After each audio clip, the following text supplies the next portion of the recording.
Hello. Good evening, everyone. Welcome to the recording of the On the Ball podcast, which is going out live on Twitter. So that's good because my video verdict didn't on Saturday. So I was wondering if this would, but it is. So there we are. It's Bank Holiday Monday.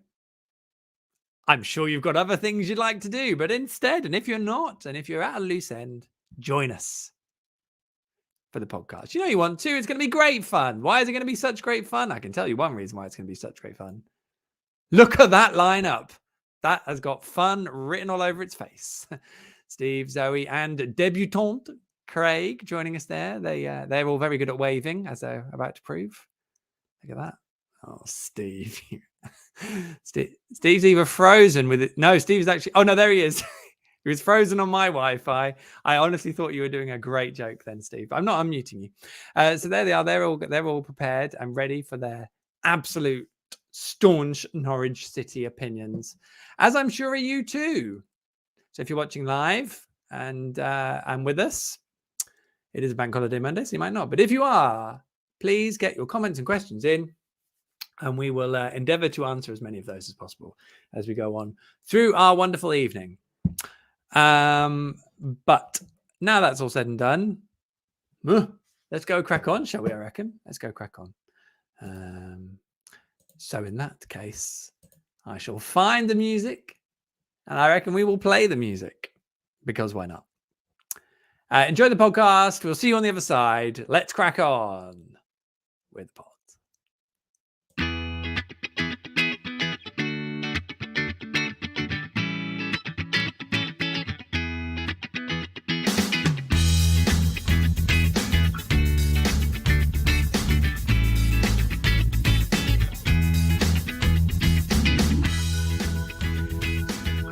Hello all and welcome to edition 133 of On the Ball, the Norwich City podcast that ran out of trains a while ago. I'm Michael Bailey. I cover the Canaries for The Athletic and I hope this finds you well on the way. Who's explaining that anyway? Recruiting sergeants and one last goat curry. That doesn't work, but I couldn't think of anything else. We'll work through all that and more with our guests, who are Norwich numberwang chief at NCFCnumbers, also known as our very own Steve Sanders. Hello, Michael. Good evening, everyone. We have author of the official history of Norwich City and purveyor of fine jumpers. It's Zoe Morgan. Good evening, Michael. And last but by no means least, we have an on-the-ball debutant. It's Norwich fan, Craig Draycott. Good evening. Pleasure to be here. Thanks for joining us, Craig. Thank you, everyone out there and in here, joining us this very week for a penultimate on the ball of the season. How are we doing? Steve, how are you doing? I'm very well, thank you, Michael. Yeah, had a nice bank holiday. I hope you did as well. Hope all the listeners did. Obviously, the next one next weekend likely to be ruined by the football. So I hope everyone made the most of this bank holiday Monday.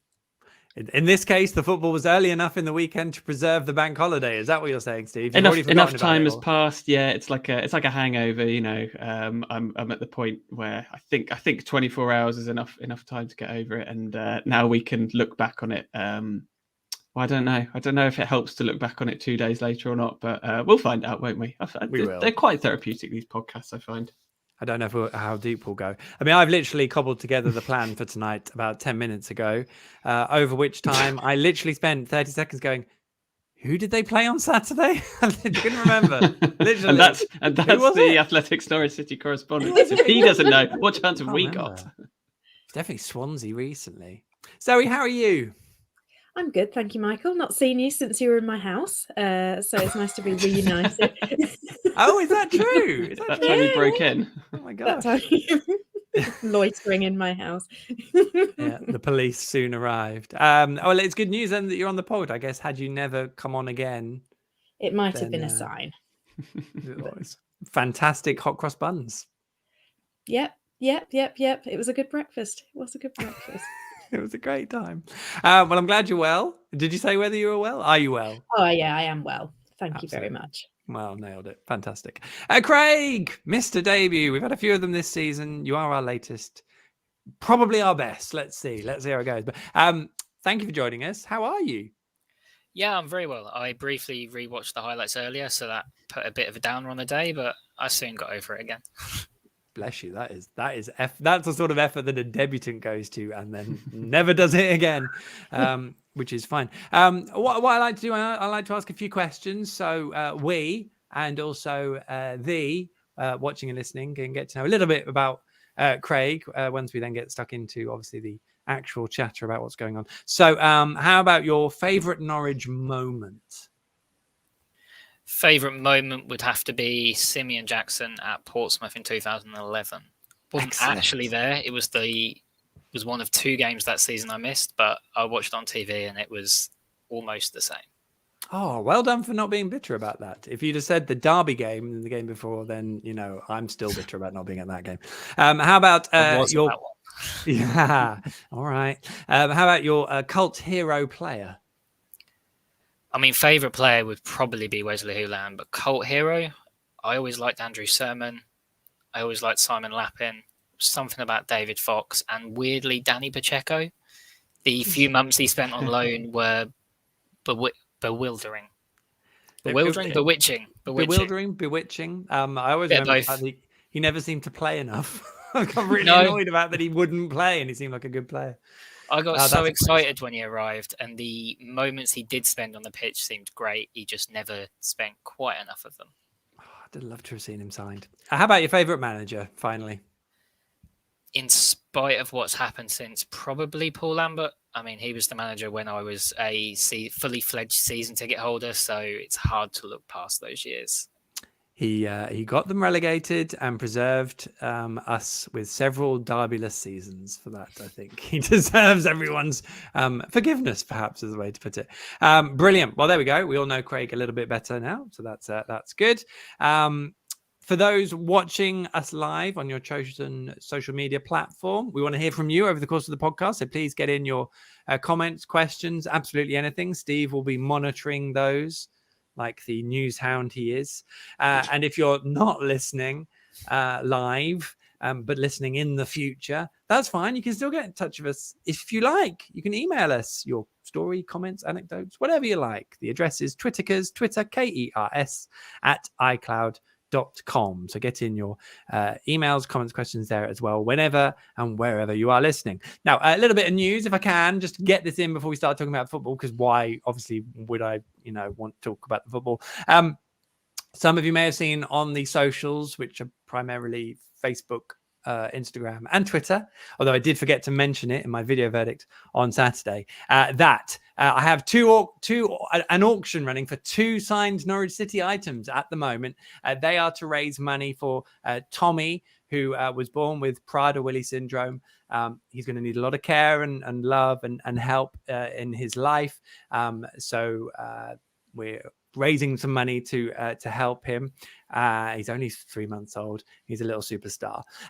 So that's the cause. You can read about Tommy's story. That's on Twitter and Instagram and Facebook. Look on my feeds and you'll find them there. So that's why. And to raise some money, we are auctioning. Well, I say we. I'm doing it on their behalf. I'm giving them a hand. We're auctioning a signed Norwich City shirt. I know it's not been very good. I know all the players are rubbish, but still. The shirt's nice, though, isn't it? Lovely shirt. This whole campaign has backed up the idea that, good shirts don't always lead to good campaigns and vice versa. It's a bit like Formula One cars. I think, they look quick. No, they look good if they're quick. Anyway, but yeah, this is a lovely shirt signed by lots of people. I don't know who they all are. I think I recognized Gabby Sarah and Josh Sargent, although it does look like a 26. So I don't know. But, if you auction and win this, then you can work out who they all are. So that's that. And also, I appreciate this isn't great for our audio listeners, but, there are pictures on the social media feeds. That I've just shown the shirt. And this is an actual training ball that Norwich City use in training at Colney. So this ball has helped them be as great as they've been this season. It's got, and you can tell that because it's got NCFC in capital letters written on it, just so they don't get muddled up with the other football teams when they take them to games. Just like, Trunch Sunday or whatever, and loads of signatures on that. So there's a signed ball as well, signed ball and a signed shirt. Now the auction is running until midnight, well, 11:59 p.m. So we don't get confused, on the Tuesday night of next week. So that is basically after our podcast, our final podcast of next season. Next week, that's when the auctions run until. Basically, I'm inviting direct messages of bids for either item on its own, or you could bid for both of them together with an Uber bid. Obviously, whatever raises the most money is where the items will go.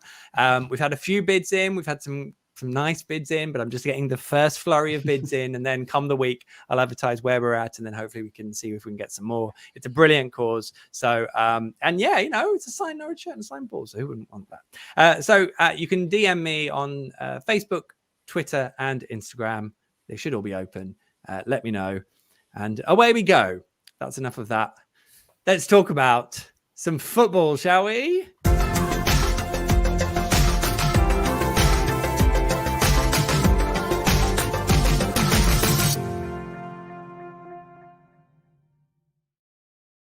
Ah, yes.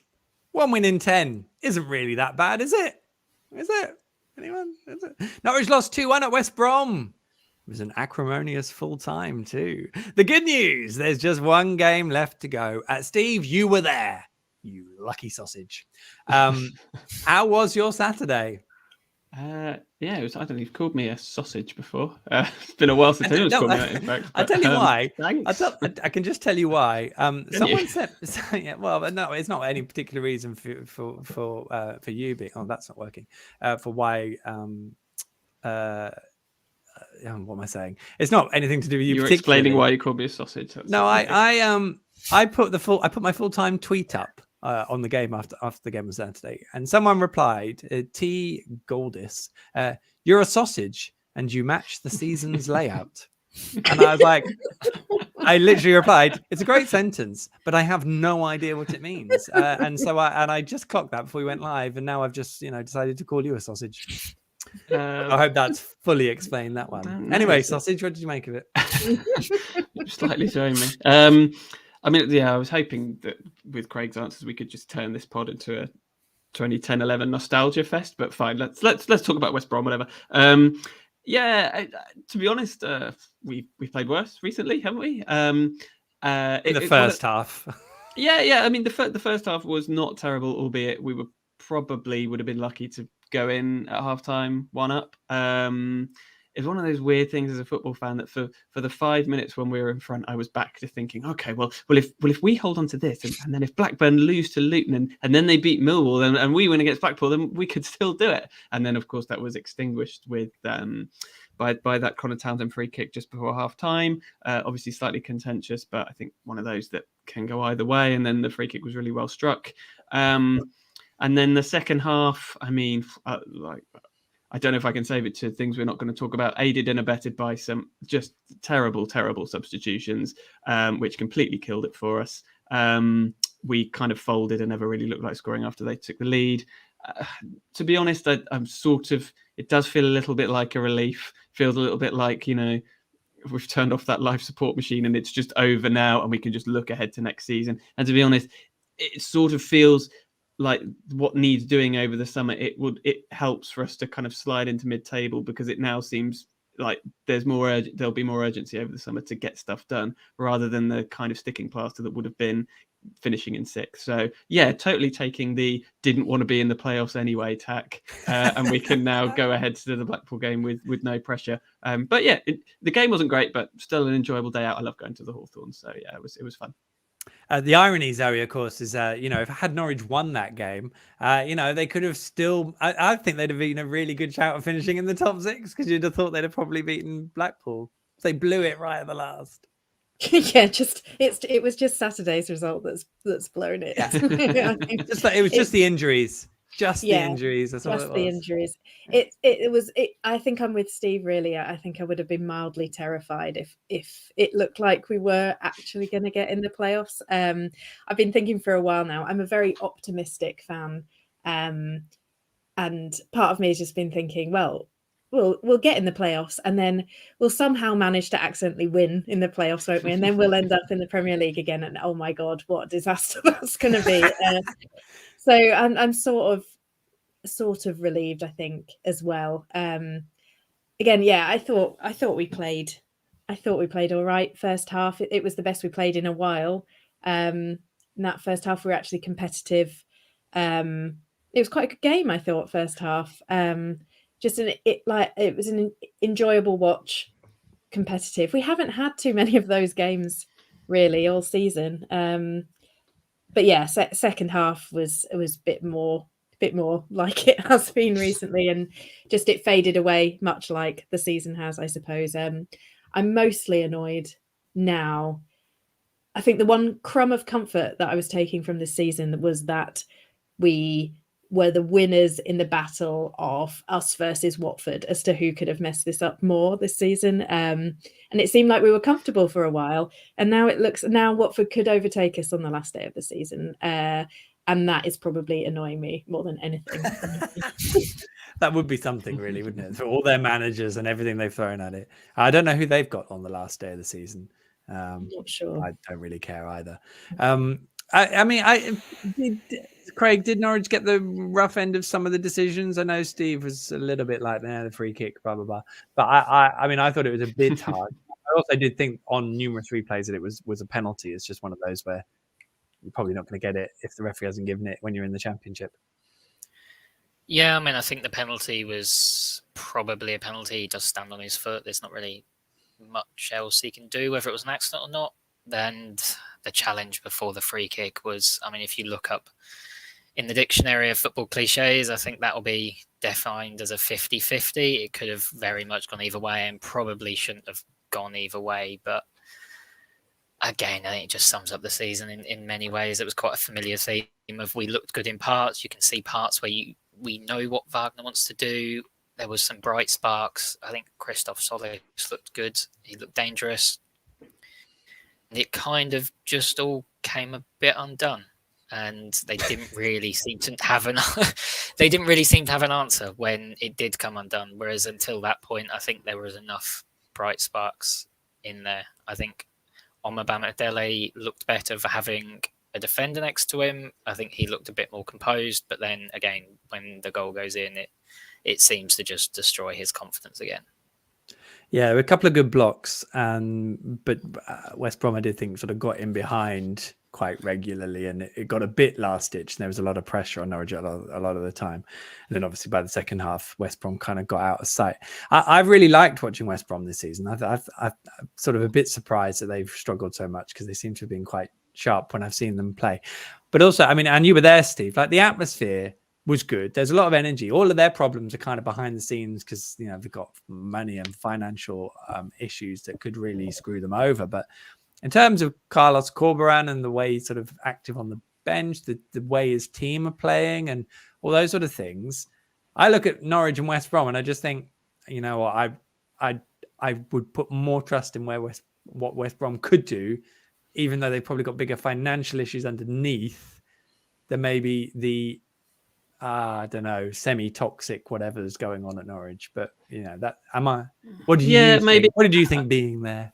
Well, I mean, two of the players in West Brom's front four, Swift and Wallace, were picked up, I believe, on a free last summer from other Championship clubs. So it's not beyond the possibility that we could do that. I mean, their squad now, quite quickly after 2 seasons is it now in the Championship, looks very Championship. Like there are, it has all the hallmarks of a mid-table Championship team, but one which is well managed could still finish the top 6 this season and could still push for the top 6 next season, all their financial issues notwithstanding. So, you know, I kind of made this point last week, and I don't necessarily want to go back over it again, but I do think that in the Championship, there will be the Premier League teams who come down and have better squads than everybody else and have more money to spend than everybody else. That is going to happen. But then after that, I think it's a bit of a bum fight, and really you just need a squad of decent pros that are well managed, and you have a shout of the playoffs. So yeah, I definitely think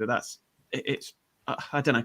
I still think that I'm not as doom and gloom as other people seem to be, in that if we get things right in the summer, we do still have the core of a group of players who have played at a good level and supplemented with the right additions could still challenge. So I don't know. I would still, I think if we could get it right, I would still give us a better chance than West Brom next year. There we go. Me being old negative ninny, which is fine. It's interesting that I think last summer Norwich's recruitment decision makers probably would have turned their nose up at both Jed Wallace and John Swift for being sure they would. We're better than that. And I think it's quite apparent that we're definitely not. Should also say as well, West Brom can still make the playoffs this season. They could still go up. Who knows? Which is exciting, obviously. Full time was fun, Zoe.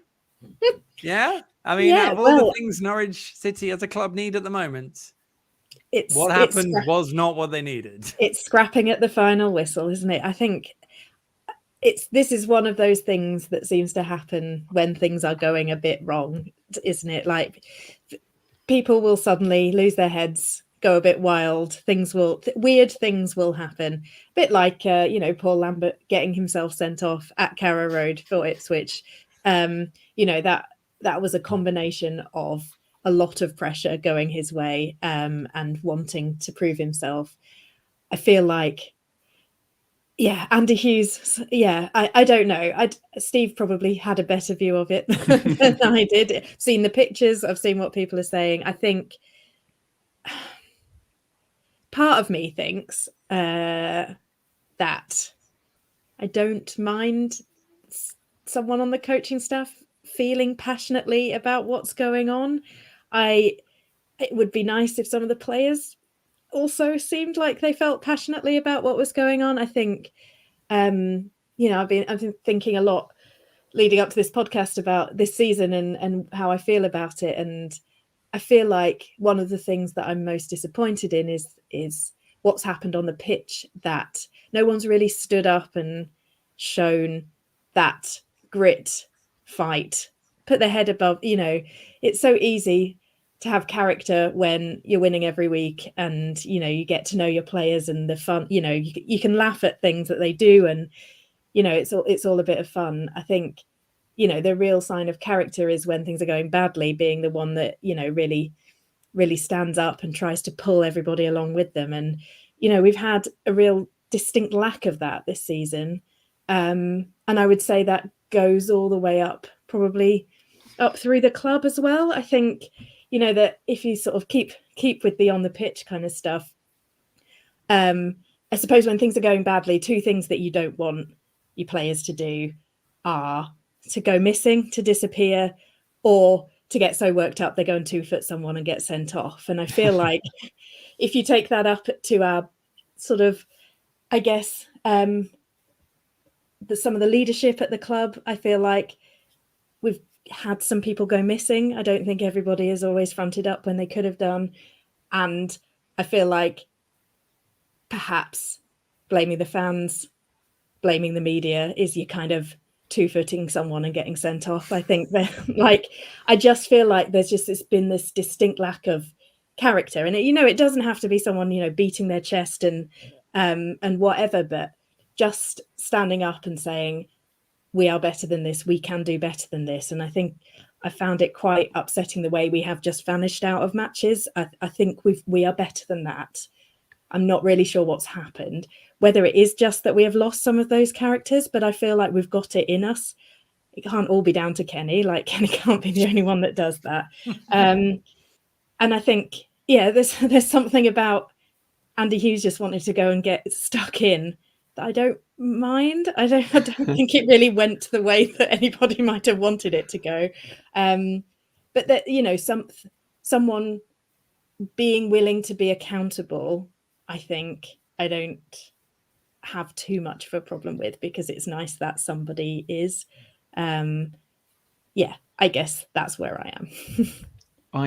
I thought it was great. I thought it was, apart from the goal, it was totally the highlight of my day out. I thought it was hilarious. So what my take on it is, and I don't know if this might have been said elsewhere, but basically the players came over to the fans at the end of the games, they often do, predictably got a load of this and a load of this, and basically got all the abuse that you can imagine, and then went off to the dressing room.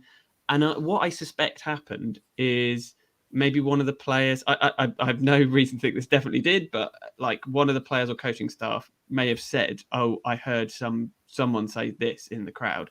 And Andy Hughes, because he had no reason to come over on his own, like, and it wasn't as if I know he said he apologized, but it wasn't like he was going, hands up, sorry, it wasn't gesticulating that way. He came over with a big grin on his face and was looking at someone in the crowd and pointedly going, "Let's have a chat." And which obviously kind of riled up the fans even more because he had no reason to be there. So I definitely think he was on the wind up, and I feel like it was a reaction to something that had been said to one of the playing staff when they left. That was my take on it. Probably shouldn't have done it, to be honest, but it was amusing. It was fun. The best message I saw was someone sent it to me on Facebook, and they said, "Andy, read the room," and I just thought that summed it up because I was watching him. So the players, I don't think the players went back into the dressing room and said it to Andy because Andy was still sort of stood on the pitch and he'd obviously seen it all and they'd sort of come round him to the fans, then gone behind him. And then he was sort of still there when everyone had left, sort of smiling and kept looking at the supporters. And Edwardson was sort of trying to sort of say, like, "What you're doing?" And you could just see he was like itching to walk over. And I think it was this kind of like, I don't know, like a "what you're doing" kind of, come on. It was that kind of, come on, we've tried. I know it's rubbish, but I can't really speak from, you can't have a conversation in that situation anyway with anyone. And all I then saw was, after a few gestures of like, "What are you doing stood here?" Towards Andy Hughes, the supporters then want to get closer. They want to get rows in front of him, and then everyone gets a bit closer, and then the stewards are moving in. It's just like, this just looks hilarious and terrible, and it's the last thing anyone needs. And then he was sort of, Andy Hughes was milling around afterwards underneath the tunnel. I think he was keen to speak to some people who would listen to him, and I'm really passionate and I care, and that is undoubtedly the case. But there's been far too much protectionism, I get the impression, around the football club. Everyone seems to be in self-preservation mode, and there doesn't really seem to be much being done to actually preserve the football club's plight at the moment. And I think people need to do a better job. And I'm sure I'll be told off for my negative tone by stating such things, because I should just say, it'll be okay. Next season will be fine. Everything's great. And it might be fine next season. It might be. Fingers crossed it is, but I don't know how it's not go. Like, I don't know what would make it not fine if you actually just said, like, we are disappointed by what's happened this year as well. Like, it's obviously disappointing. That happens in football. You can't get it right every time. It's not, there's lots of other clubs playing. We're not the only ones. Things happen. And that, for me, a bit of humility and just admission that things haven't quite gone to plan in the last couple of seasons. I don't know why that gets in the way of things going right again in the future. Like, I don't understand that part. I just think, I don't know what you say, like what you save by not admitting that it didn't get, like, I don't get it. And maybe it'll happen. We'll see what people decide to say in the public at some point, I presume, in the coming weeks. I will be just as interested as everyone else because I'm not expecting to get to ask anyone anything. But we'll see. Maybe I'll be surprised, which it would be welcome. And I've certainly asked for it, rest assured. But yeah, I can't think of many football clubs where, you're trying to build something and repair something and those scenes happen. I can't think of many stories where it's like, well, they were shouting at each other on the pitch, but now 4 months on, everyone's really happy and it's great. But hey, maybe it feels like that was the main job of Andy Hughes when he was here as a player. So I like the fact that he's kind of come back and reprised that as a coach as well. It's like he didn't get enough of it at the time. Remember how angry people got about he used to clap all the time, and people used to get really angry about him clapping. So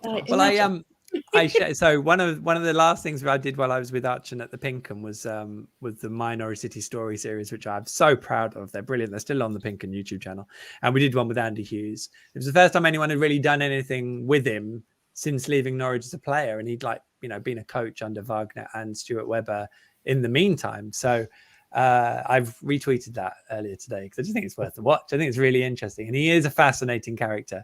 And it's one of those. I feel like his heart is generally in the right place most of the time, in terms of where he's directing it. But sometimes things happen.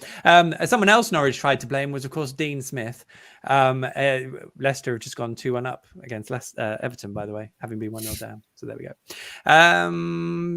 Craig, yeah, full-time shenanigans. Hey, can you buy into this excitement ahead of next year? Because David Wagner, it's his definite message. He is really excited about what he's going to get to do in the summer, who he's going to get to bring in, the work they're going to get to do. How do you feel?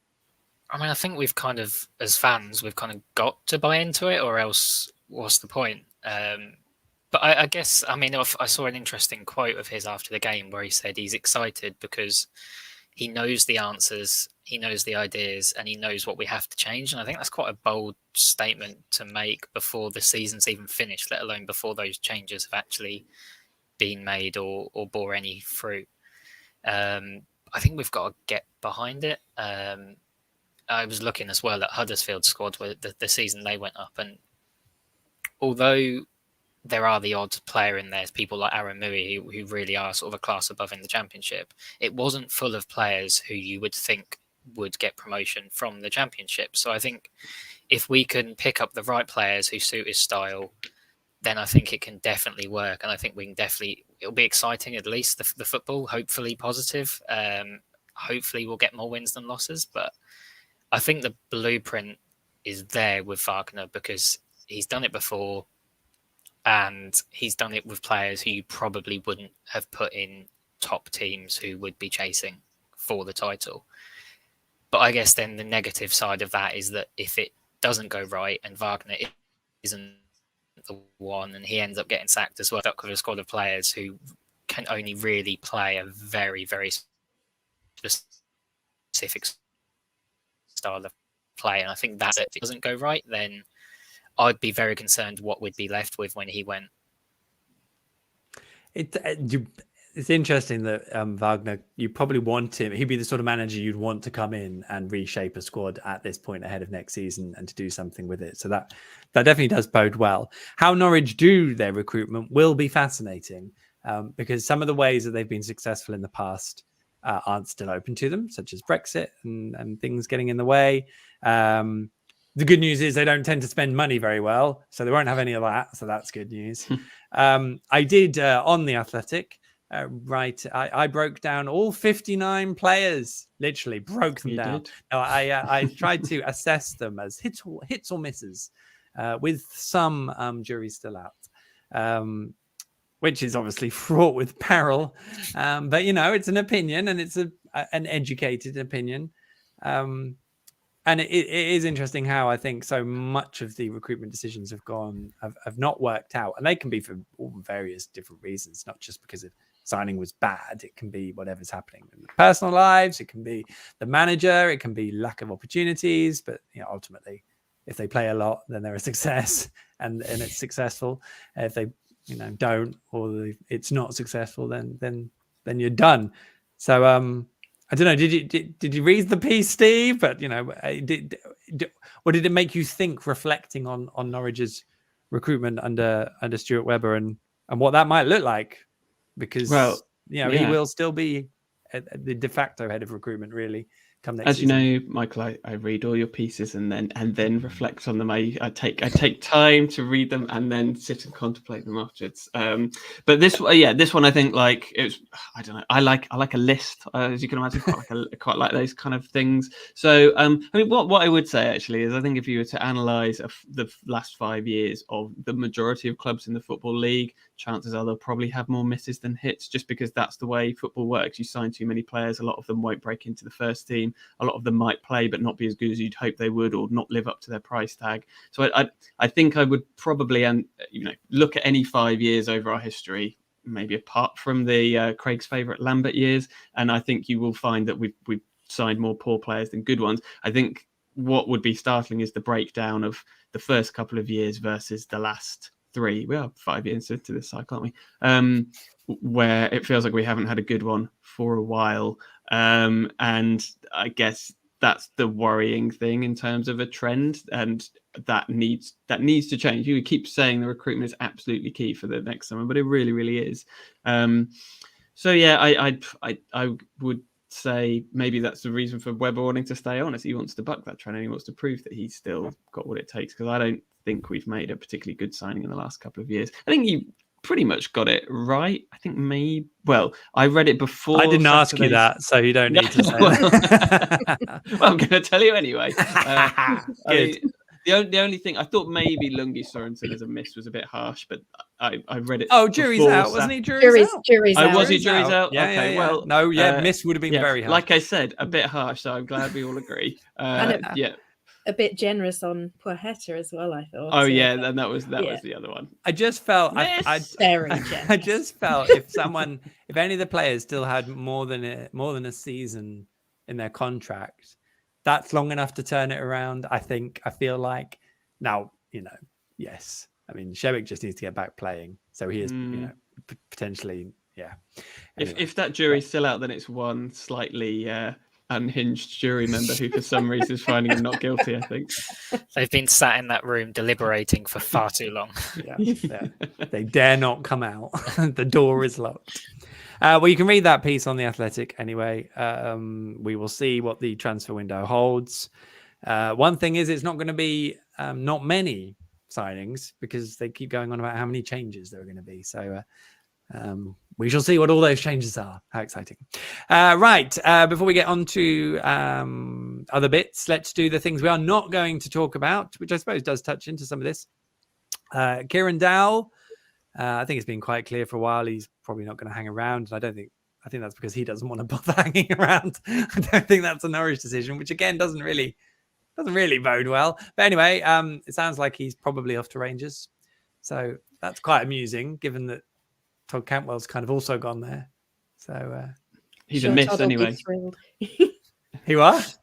He was a miss. Oh, he was a miss. Yeah. He was a miss. So maybe he saw that and thought, well, this is the final story. If Michael Bailey doesn't think I'll make it, then And in fairness, that's not because I don't think Kieran's a great player. I really like him. I just don't think we saw enough of him, and then no manager seemed to really trust him. And then when he was given the chance, it didn't quite come off. So it's going to be one of those where, like, if we don't do well 10-15 games into the season, people will be saying, why didn't we keep him? And if we are in the top 6 and 10-15 games into next season, no one will remember he was even here. He'll just be a footnote, I think. So it could go either way. But I would say the second best team in Scotland is probably about right for Dowell. I think he could be pretty good in the SPL in the same way that Todd has, but maybe struggle in Europe and the Champions and the Old Firm games.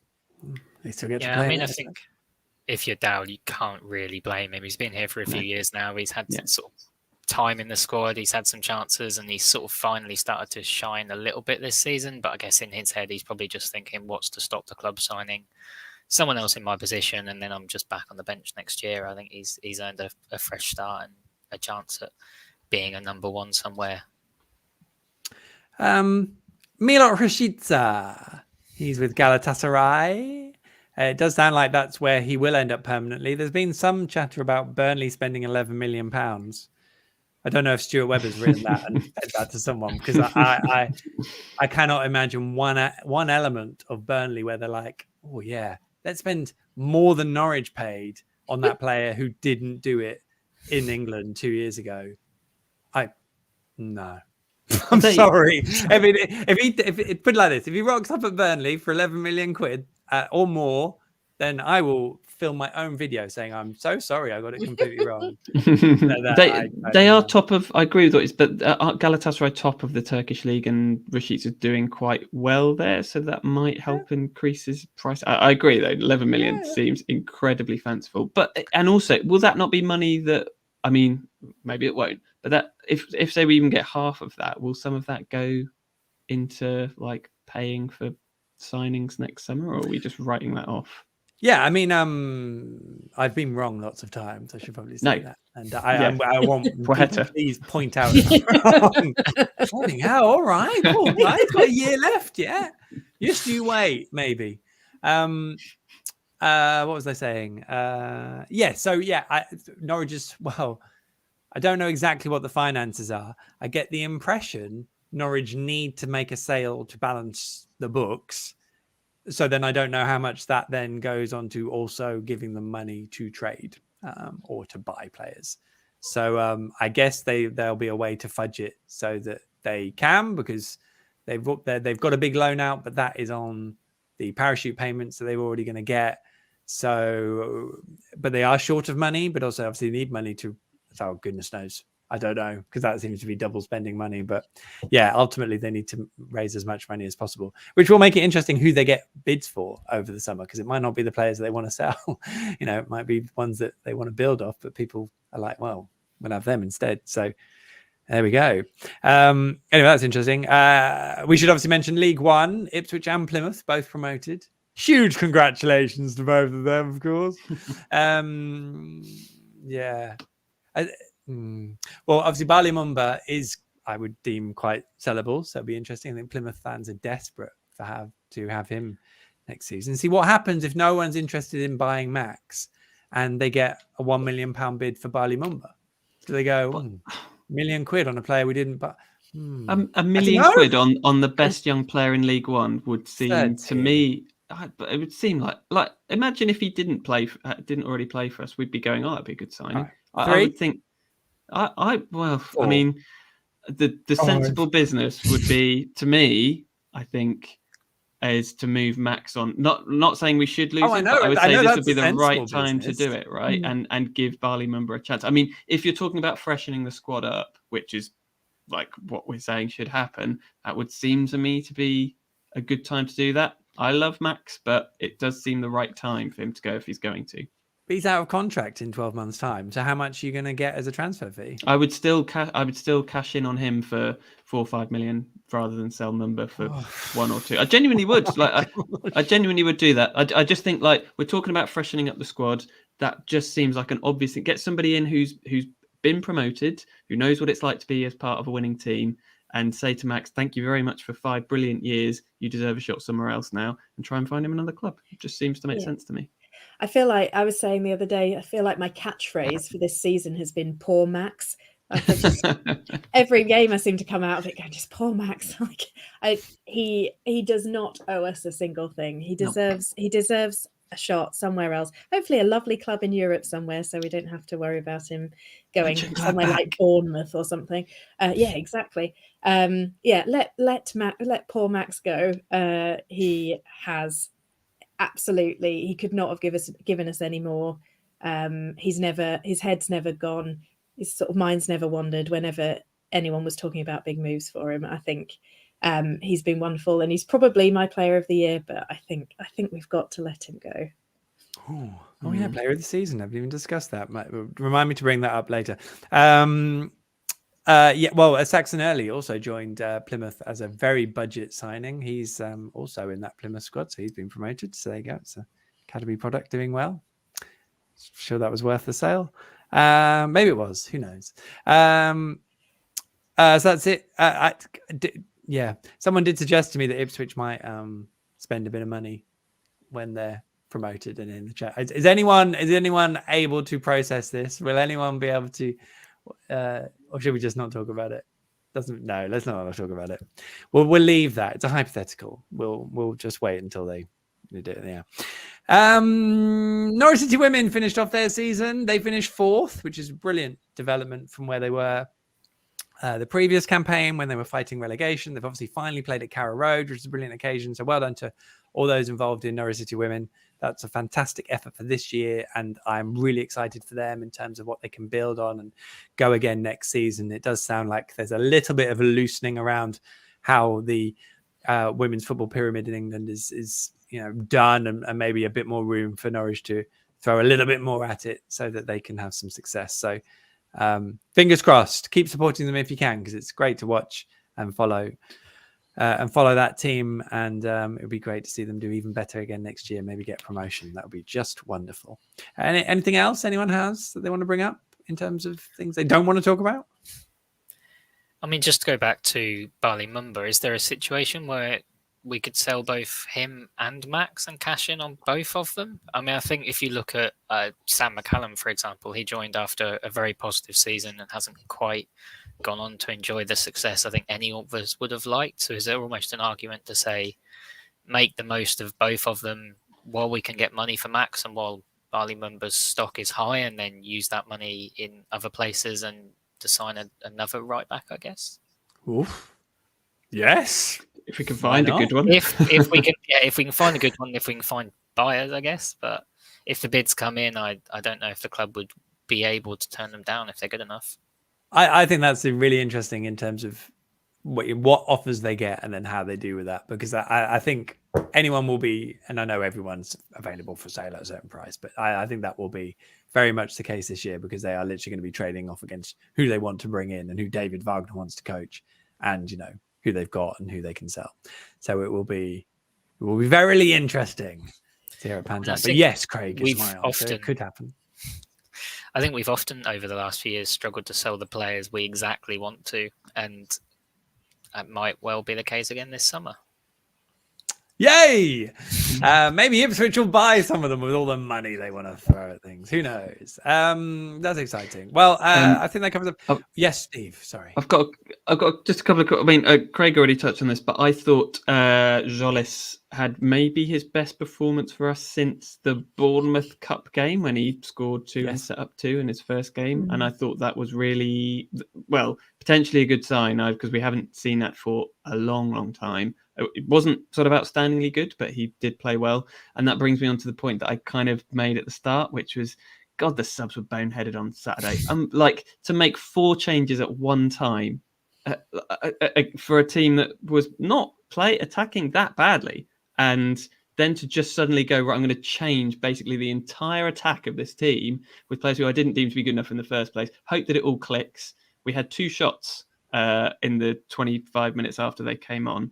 I had a quick look back. Jolis scored against, who was it? Birmingham. And in the 12 games since, we haven't scored a single goal after any of his subs have been made, or at least not ones that have. I think we got one after Blackburn when Handy went off injured. But other than that, we haven't scored a single goal after a sub has been made. Subs have been really bad under Smith and under Wagner. And I thought they were really, really bad on Saturday. And basically, I said it when they came on, this will not work. And what surely Jolis could have played for the full 90, right? You bring on a Jonathan Rowe who could be an excellent player, but has played about 15 minutes in a year of football. I don't know. I just feel like if you're gonna, it really felt like a throw in the towel moment to me. Anyway, just had to get off my chest, as you can tell.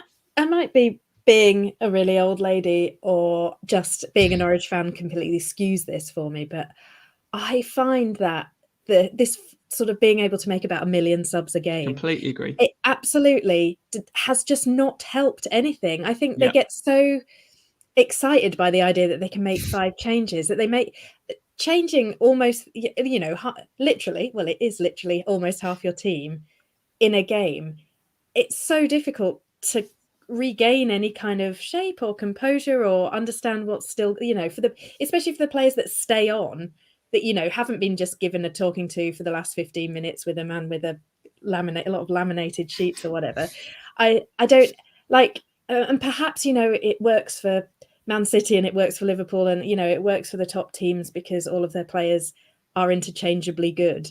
But I would be really interested to know if it might just be a Norwich thing, but I can't imagine it's just us. That it's just like the idea of it is so tempting, and the actual reality of it is just weird. Like, I just find that it's very weird every time it happens.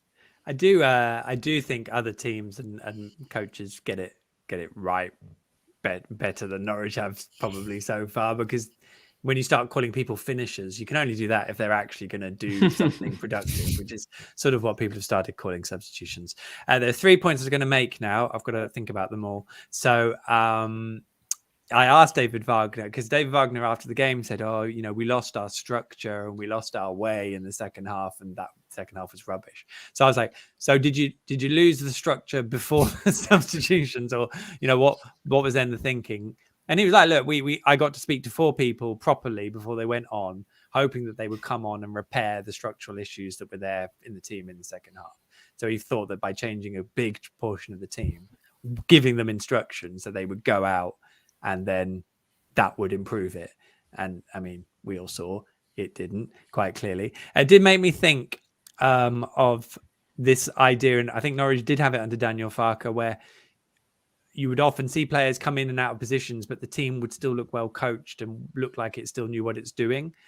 That I don't think is something we've seen under David Wagner. I mean, we didn't see it under Daniel Farke by the end either, because he got a little bit ragged. But certainly, I think that's maybe been missing a little bit. Jolis was very good. There was a bit that stuck with me in the first half where he just West Brom countered and he got nowhere near closing down the ball, and Dimmy was kind of left with 3 players, and they both said thank you to each other after the ball went out of play. But I was like, Christos, you've not done anything to help him out there. So I feel like there are still quite big gaps, but certainly going forwards, I thought it was really encouraging. And then the other thing I was thinking of is John Rowe hasn't played many minutes. That's because people aren't giving him a chance to play maybe ahead of someone like Marquinhos, who does seem like a bit of a waste at the moment. Let's not bother with that, and let's see how, say, John Rowe does from the start against Blackpool, hopefully. So they were all my points there. Anyway. Ooh, sorry, one final thing. Nice goal, right? Nice. Yeah. The goal we scored, really good. Quite a nice counter-attacking move.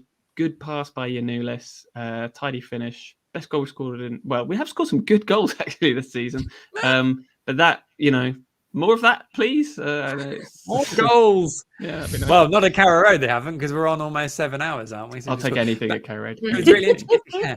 That goal was a very good goal, and it was very similar to the chance Josh Sargent missed, where he probably should have scored. That would have been an equally wonderful goal.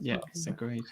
Right, that's great. How about comments and questions, Steve? Have we got many? Yeah, I mean, I have noted all the anti-Wagner stuff. I think we've been there, so I'm not going to pull them up. But it's a lot point, of it. Point made. There's quite a lot. It's not loved, but we may have more time to delve into that next season. So let's not go too early. Jeff Mann 98 says he joined. I assume Jeff, you're a he. Joined the season ticket waiting list in December. Just been offered one. Can't wait for 100 points, 100 goals next season. I don't know what you call that. Is that slight sweat grinning emoji? Yeah.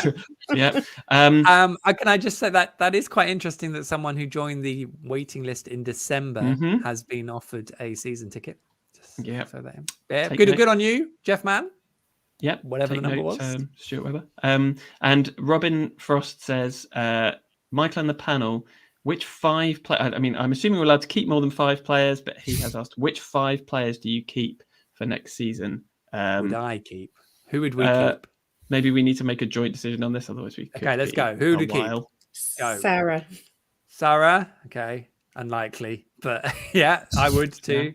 Gotta Angus. be ambitious. Angus. Angus. Okay, so that's 2. Roma Bamidele. Yeah.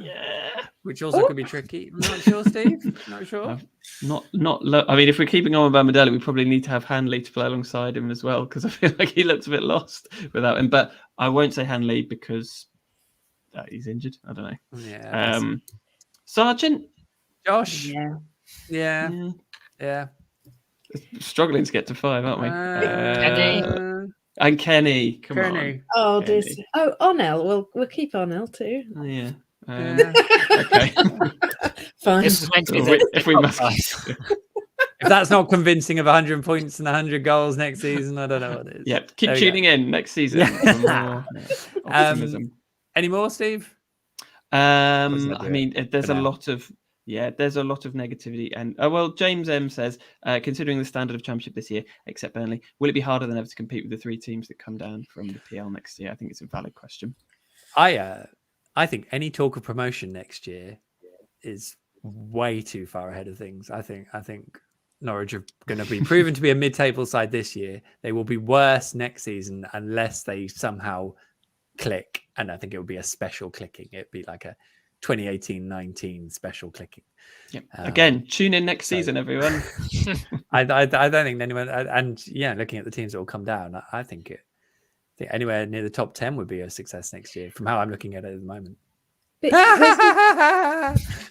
There's always a team. There's always at least one team that comes down that is in a pickle. Like it just doesn't. It doesn't work that just because they're called Everton, say, doesn't mean that they're necessarily going to be better than everybody else. It doesn't always work like that. You've got to presume at least one of those teams is going to be good next year. But I think out of the three of us that came down this year, everyone thought Burnley would be in the worst state, and they weren't. So it's so difficult to predict anything. And yes, you can be intimidated by some big teams coming down, but you've also got to think about what a pickle some of those teams are going to be in coming down, and what they're going to need to do in order to just stay liable as businesses. So, I think we should just be excited that there's potentially some big clubs coming down, and we'll have some big games next season.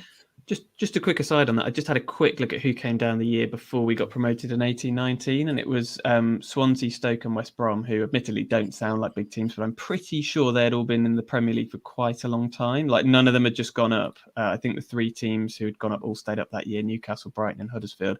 So we probably would have had similar thoughts around that time, and maybe they'll all be terrible again this year. We just need a as you say, Zoe, like a Norwich City, Dean Smith, David Wagner style basket case club, and we'll leapfrog them.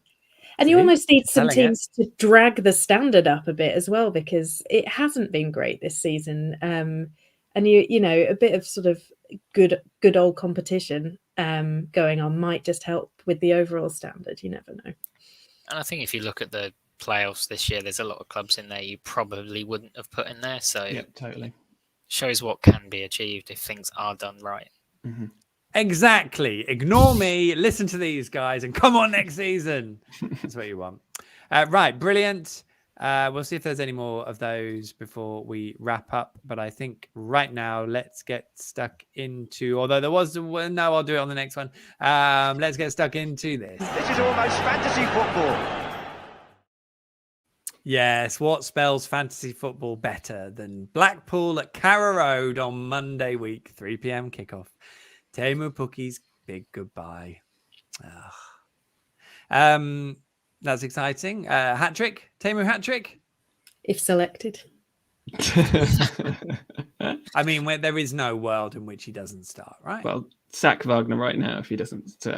Well, not right now, but on Monday if he doesn't sack Teemu. If he doesn't start Teemu. Captain, give him the armband. This is what we're talking about, isn't it? This is the level of expectation. I don't see why you wouldn't, really. I can imagine him turning down the armband. I feel like he would just be like... It feels very similar to when Wes went a few years back in terms of the feeling around the club. So I think if you can give him a good send-off, it might at least feel like a slightly nicer end to the season if it's a little bit emotional. Although I can't quite imagine him getting as emotional as Wes did at the end of his final game. No, I can't see tears.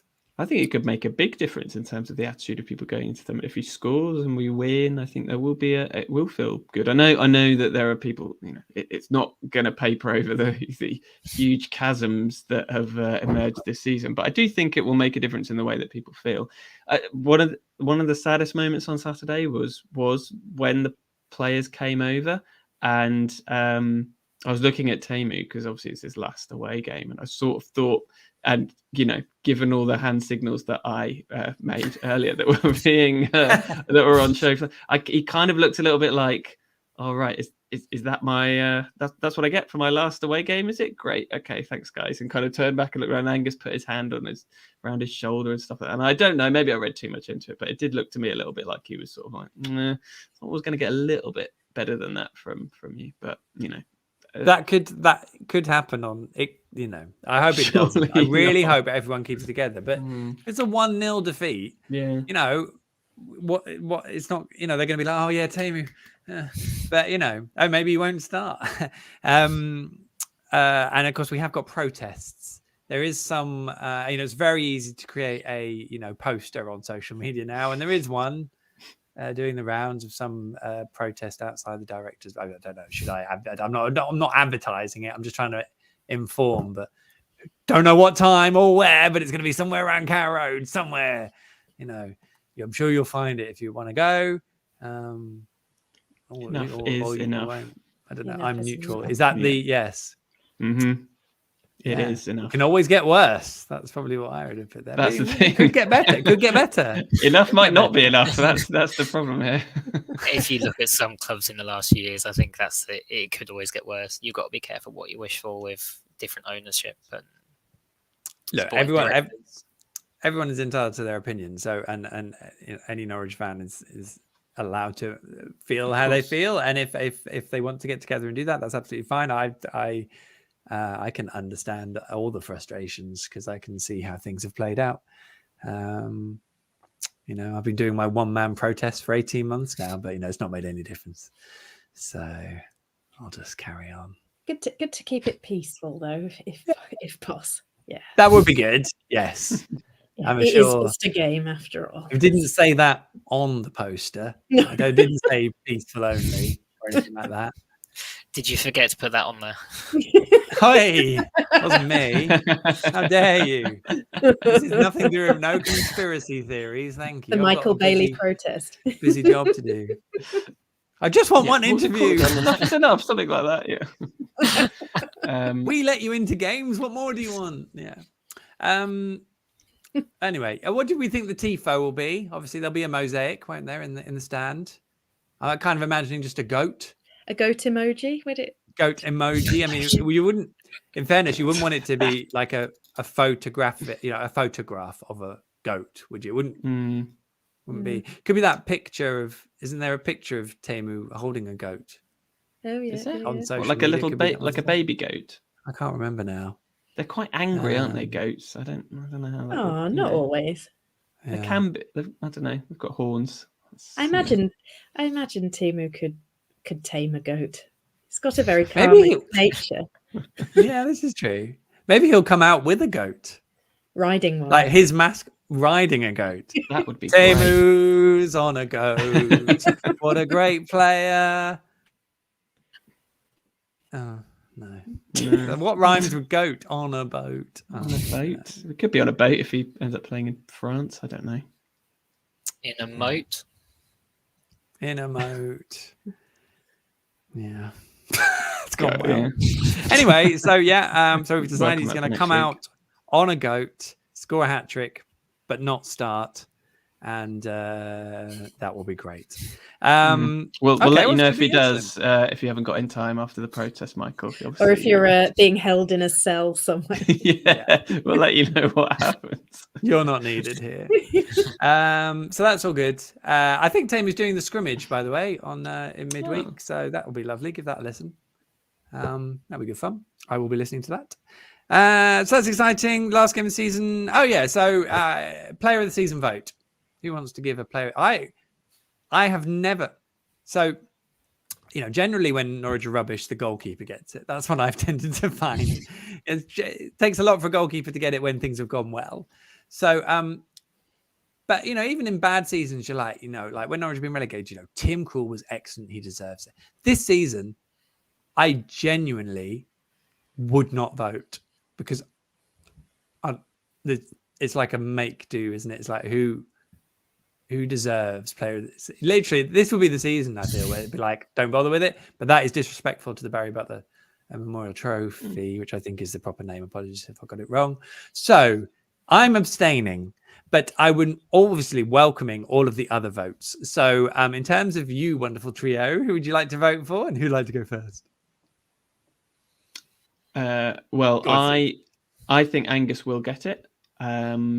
I personally would give it to Kenny. I think he's been consistent and has been, like always happens when players get injured, they're missed. I think he has been missed. I think he was, when we were good under Wagner, our best player, and there's no chance he'll win. But I personally would give it to him. Well, yeah. Craig? I mean, I think whoever gets it will either get it because they've been consistently in the squad or because they've had a purple patch in the season. And I think that's quite weird in that, say, if Angus Gunn does get it, he wasn't actually in the squad for the entirety of the season. But I do think he probably just about deserves it. I think as good as Max has been for most of the season consistently, as good as Kenny has been for being in there every single game, I think Angus has probably had the most standout performances and affected results more than anyone else. Zoe? Yeah, for me it would be Max. I think for that consistency, it doesn't feel like anyone else that's played well has been around for all of the season, and it just feels a bit weird to me to give it to someone like Sarah, who, or Angus even. I wouldn't be surprised if Arnell won it either. And in terms of who would like to win it the most, then it's got to be him, right? And a little bit of joy wouldn't go amiss. Yeah, he would cherish that award, wouldn't he? That's another tattoo right there, I think. Arnell is possibly the one I would possibly vote for, but I think thank you for all your contributions there, guys, but I'm still not convinced. We'll see who gets it, and well done to them. Again, you'll still be on the protest march at that point, Michael, so you won't have a chance to see it. More worryingly, I will be probably speaking to them after the game, because I imagine that the player of the season will be put up, and if I'm lucky enough to be there, I will speak to them, and they'll probably get told my views on this season's player of the season. Let's hope they're not listening tonight when you said none of them deserve it. Remember when Seb Bassong had to get it behind closed doors because they were too worried they would all be too upset about it? That's right. Was that the Carlo Nash year? It might. Yeah. And we were still playing we were still trying not to get relegated at that point, weren't we? And I think Houghton was worried about it, so said, "We'll do it some other time," or something. Something was happening. Yeah. I feel like we were shuffled into to Colney to interview them on the quiet. So, that won't be happening this time. Everton have equalised at home to Leicester. Maybe it was all Dean Smith's fault after all. James Maddison missed a penalty. He did miss a penalty, there we go. That game is ongoing. So are we for now. Steve, any more comments or questions? We take a look. It's Eleanor makes the point about Pukki that at least he'll get better treatment than Huff did. That's something that we are getting right now, isn't it? Like giving a proper send off to our making players leave. Making them want to leave. We're not really going to play them that much, but you will know that they're leaving. So exactly that. And James Hotchkiss says he was at a spa near Cambridge yesterday. Couldn't find the switch for the jacuzzi. A voice from the swimming pool said, "It's over on the wall. It was Ryan Bennett. Genuinely the highlight of the season." Yes! So a nice bit of ex-Norwich City. Tell us your times when you met an ex-Norwich City player. Maybe someone as, I don't know. Well, we might Russell need Martin all these... in a co-op somewhere. We might need all these next season, Steve. So maybe Ryan Bennett could sign him in the summer, help strengthen the centre back options. Oh God, no. Well, on that joyous note, I think it is probably it for another On the Ball, the Norwich City podcast that really will miss Mick McCarthy not being there on Monday. Can't believe they sacked him. That's going to be golden. If you're yet to do so, make sure you subscribe via your podcast player of choice. The pod is available free for everyone on your usual player, and we stream the recording of the podcast live in video form on my social media channels each Monday evening. Have a search, and I am sure you will find them. Ratings and reviews, wherever prompted, are always hugely appreciated. And if you want to get in touch with any topics or questions, sling me a direct message on Twitter. The handle is at Michael J. Bailey. As for this evening, a big thank you to our wonderful guests this evening. Craig, thank you for the top debut. Did you enjoy it? Loved every second.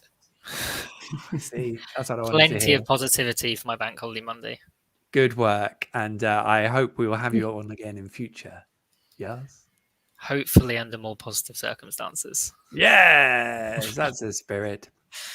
Zoe, thank you as always. You're not around for our season finale. So thank you for being brilliant and being on a lot.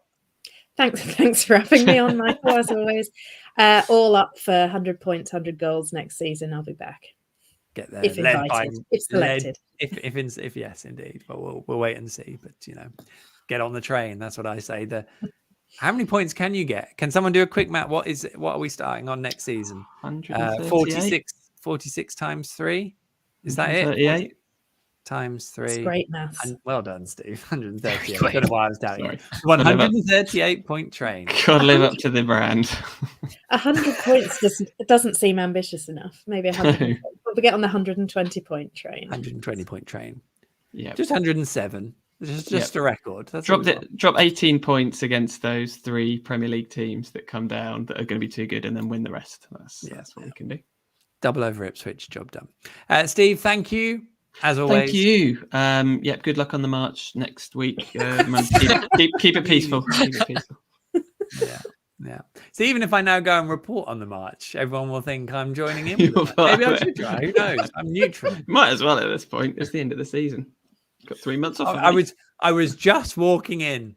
What do you mean I brought a bed sheet? I haven't brought a bed sheet. No. Well, on that bombshell, I think we're done. We will be back next Tuesday for the final edition of the On the Ball Norwich City podcast. So we're back on Tuesday because the game is on the Monday. So that should make perfect sense. And that will be the final edition of the On the Ball Norwich City podcast this season. It will be a party for sure. I've written here. So until then, don't forget the signed shirt and ball. Get your bids in, obviously on all the social media platforms, because we'll be running that auction until next pod. And never mind the danger.